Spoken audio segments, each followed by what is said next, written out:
Tu manes més que l'alcalde y que Rajoy?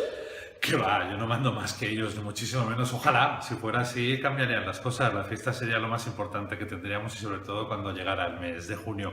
Lo que sí que es verdad es que tengo voz y yo represento a todo el colectivo, incluidos a vosotros, y al final lo que haces es un poco demandar o pedir para que al final se nos escuche o que la gente entienda que somos importantes y que la fiesta es importante.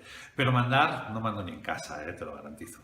Els seus fills van a totes les Mis mascletats? hijos van a mascletas, lo que pasa es que muchas veces no están conmigo porque soy de los que tienen muy claro que la familia tiene que estar disfrutando, pero en la parte que les toca y nunca en la parte protagonista de la fiesta y sobre todo en determinadas zonas. Pero sí que les gustan y mucho porque al final están nacidos y criados en un ambiente, en un ambiente familiar donde la fiesta es muy importante. Si tú eres el presidente, ¿tu mujer es la presidenta? Que vale muchísimo menos. Yo soy el presidente y mi mujer más que la presidenta es la sufridora. Las mujeres de los presidentes no tienen por qué ser las presidentas. Esto no es un condado ni es un reino donde monta tanto monta. Ella es la gran sufridora porque es la que a veces en casa me pega la bronca, pues porque no estoy, porque tengo tantas cosas que hacer que a veces dejas un poquito de lado a la familia.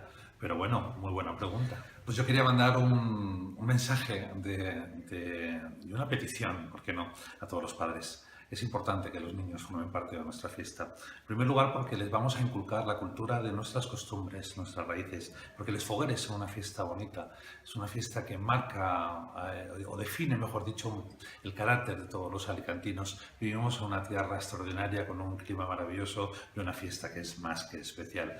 Yo creo que Les Fogueres pueden ser ese camino para que disfruten de una fiesta, disfruten de una compañía, lleguen a entablar mayor número de relaciones y sobre todo conozcan nuestras tradiciones y nuestras costumbres. Es importante a nuestra cultura, a los alicantinos, y además les garantizo que estarán en un ambiente selecto, divertido y sobre todo un ambiente sano.